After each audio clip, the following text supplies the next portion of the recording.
This is not financial or investment advice. The information provided is for educational and entertainment purposes only. Please always do your own research and consult with a licensed financial advisor before making any investment decisions.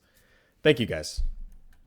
Hello, everybody. My name is Matthew, and today we are going to be talking about how to start investing at 18, or how to start investing with $0, with zero money in your bank account. If you're 17, 18, or just starting to think about investing, you're ahead of the game. But if you play it wrong, you could potentially burn years. Here's exactly how I would start if I was turning 18 today and I had no money in my account. I got this comment from the real Noel a couple days ago saying, I'm 17, turning 18 in August. I've heard I need to at least be a legal adult to open up a portfolio. I think a video showing us how to start would help a lot of us, including people like me, and get you more views and result. Thanks, Noel. I don't know if I'll get more views, but I will certainly create this video to share my insight and my perspective on how to start investing. Before you invest, you need money to invest. So job first, budget second. This is not a get rich quick YouTube video, and I hate to spoil the party, but you're going to have to get a job, and you are going to have to save as much as you possibly can. The more that you save, the quicker that you'll accelerate this process and the wealthier you'll be 10, 20, 30, 40 years from now. Understanding yourself is the most important part of investing. Do you like control and volatility? You might like stocks. Prefer slow, tangible growth? Maybe real estate is your thing. If you don't know yourself, and at 18, most of us don't, that's okay. There is a great default. Dollar cost averaging into the S&P 500. Don't overthink it. Just invest every week or every month, no matter what the market's doing. So for me personally, every Monday I put a certain amount into VOO, which is Vanguard's S&P 500 index. No matter what, it is the same amount every Monday without fail. So I just set up a reoccurring investment and forget about it. So the question that I'm sure the real Noel is wondering is, where do I go? I would go to Fidelity or many of the other brokerages. There's Charles Schwab, there's JP Morgan, you go to Wells Fargo, Chase. There's so many different brokerages and banks that will set up these accounts for you. If you just walk in and tell them, hey, I'd like to set up an account, they will help you with that process. I personally use Fidelity. They have a great app. It's got a great user interface. It's very easy to use. You can go into a Fidelity location and ask one of the people there how to use the app, how to set everything up, and really ask them any type of question you want. If you have an account with them, they will listen to you, they will take the time to talk to you, and it's all free. So it's pretty convenient. So now we're going to talk about dollar amounts. In this hypothetical, you've gotten a job. Let's say you're making $800 every 2 weeks. I would invest as much as I possibly can. That's not to say have some money and have fun, go out, get dinner, hang out with your friends, buy things, right? But once you start realizing how much of an impact that saving every dollar has in 5 years, 10 years, 20 years, 30 years, you really, at least for me personally, you really want to save everything. And because the power of compounding is really incredible, and I'm going to display that. I think the golden number that you should get to is $15,000. I will explain why $15,000 in a moment, but first we're going to talk about the different amounts that will get you there and how long it will take. So if you're investing $250 a month, and in this hypothetical you have a job where you're making $1,600 a month, that is not that much from your paycheck. At $250 a month contribution in the S&P 500, which grows at roughly around 8% year over year, you will have $15,000 in 49 months, which is just over 4 years. Now, if you doubled that and you did $500 a month, you would have your $15,000 in around 28 months, which is about 2.5 years, just under. Now, if you're able to save $1,000 a month, this is not very hard math, but at $1,000 a month, you will be at a year and 3 months to get your $15,000 total. So to put this into perspective, if you put away $1,000 every month into the S&P 500, into an index fund like the VOO, you will have $15,000 by the time you're 19. So if you're able to get $15,000 and you have no debt by the time you're 19 or 20 years old, you are wealthier than roughly 75% of Americans. According to the most recent data from the Federal Reserve's Survey of Consumer Finances, that's a mouthful, and Experian reports, around 35% of Americans have less than $1,000 in savings. Nearly 60% have less than $5,000 in savings. Only about 30% have $15,000 or more in liquid savings. So if you have $15,000 in cash and zero debt, you're probably in the top 25 to 30% of Americans in terms of net liquid wealth. And if you're 19 and you have this, or 20, or even if you take the slow route at 18 and only do $250 a month, which would put you at 22, you would have $15,000, you would easily be in the top 1% of people your age.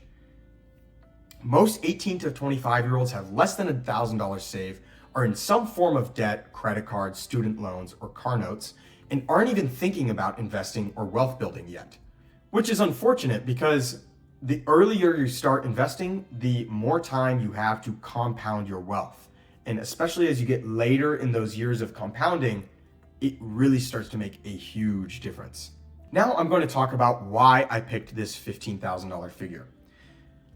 The reason I picked $15,000 is because once you get this chunk of cash, I believe that you can kind of graduate into some more advanced investment strategies. Once you've saved around $15,000 and you've got a solid foundation, it starts to get interesting. You can start exploring real estate partnerships and business models, maybe investing in businesses or starting your own business. $15,000 is 5% of $300,000. That's when I believe you can start forming partnerships with other people to start buying real estate. And I'll make a separate video on how to structure that and how to use that money to your advantage. But I think $15,000 is the absolute minimum that you should have before you start doing stuff like this. Here's why I believe real estate is the best vehicle for most young people who want to build long-term wealth. Real estate is one of the best asset classes that you can leverage. It's a tangible asset that you own that produces revenue for you, produces cash flow for you. You have control over it, and it's passive income over time that appreciates in value. On top of this, when you compare it to something like stocks are so accessible for the common person. When you want to look at investments, you want to look at barriers to entry.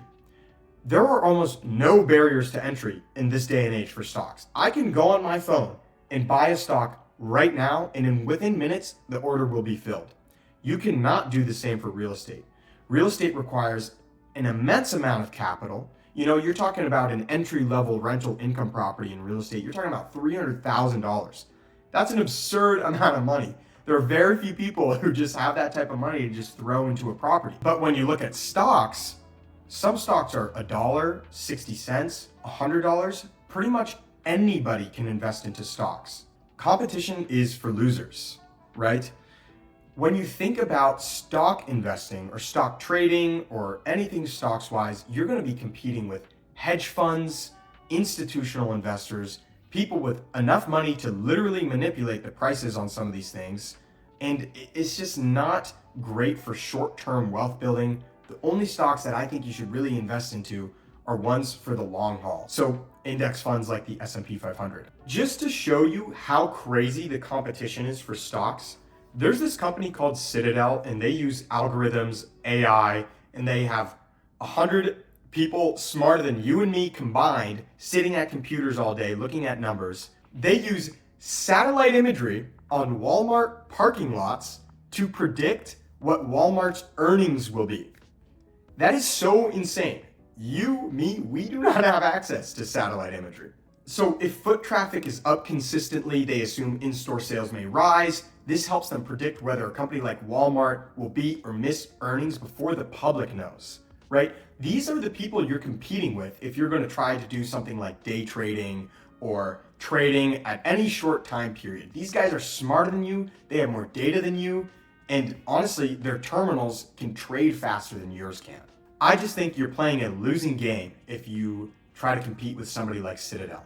With real estate, it's different. Yes, you go up against institutional investors occasionally, but there's too much property in America for everybody to know everything that's going on all the time.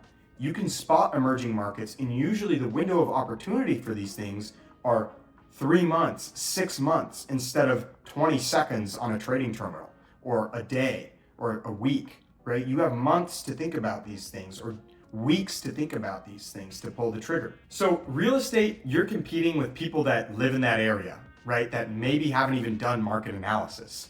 With stocks, you're not just trading against other people, you're trading against Citadel. Who knows how many people parked at Walmart this week from space? Roughly 80% of millionaires either built or grew their wealth through real estate, whether they started there or not.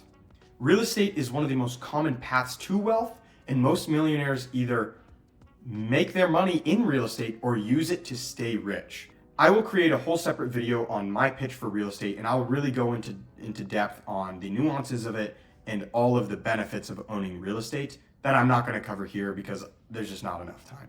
So now we're going to talk about the part that's less flashy, but way more powerful than anything I've said so far.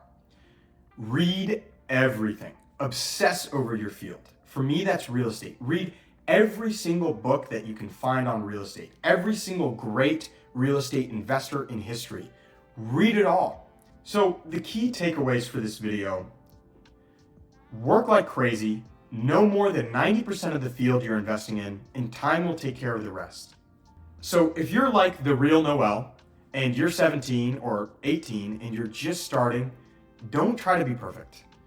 Just start. Just start.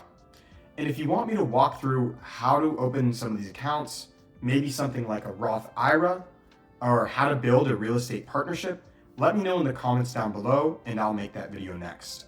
I will be making the real estate partnership video next, kind of no matter what, so that I can show you guys that once you get something like $15,000, how you can realistically put that money to work for you. So I hope that this was informative, and yeah, guys, please leave a comment down below for anything you need clarification on or anything else you would like to know with investing, particularly in the real estate field. And yeah, thanks so much, guys, for watching, and have a great day. Talk to you guys later.